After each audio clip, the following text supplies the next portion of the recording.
All right, we're here with junior linebacker Dan Camp from the QU Hawks football team. Dan, you guys did a blood drive earlier last week. So, Um, have you ever donated before? I know you did one last year. This was the second time. Had you donated before that? last year I was not able to, but I've done it at home a couple times. I always like to.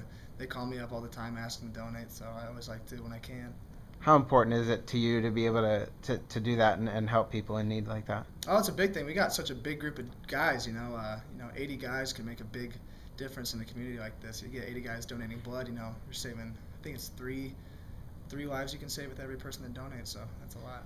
And if your teammates a little bit squeamish about doing it, are there any Yeah, background stories to that? that's the funniest thing. You get 80 pretty decent sized guys, and they're all squeamish about a tiny little needle. All right.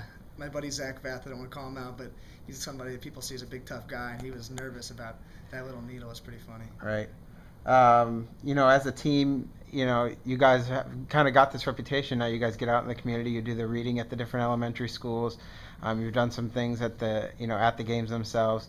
How important is it for you guys as a team to do that together? And getting out in the community and doing those things. Well, it's awesome. We start Big Hawk, Little Hawk this week. Actually, I signed up today.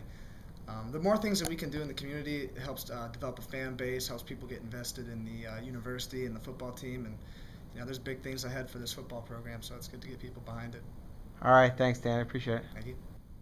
All right, we're here with sophomore fullback Greg Eilerman from the QU football team. Greg, have you ever donated blood before? I know you did it last year, but is this something that you had done in the past? Yes, all through high school and throughout college a couple of times, and last year we had our blood drive. Same thing we did this year, so this wasn't my first rodeo. Okay, but for some of your teammates, it might have been. Were Oh, any of them a little touch and go with it, or oh, was definitely. it? There were a lot of guys who were like, "Oh, I can't take the needles and all that Right. stuff," and they were saying how they were going to pass out. But I don't think we had any victims from that, so Right. it was good. As a team, you guys have really kind of stepped up in the community of Big Hawk, Little Hawk, and that kind of program, and then this blood drive you're going to start doing on a yearly basis.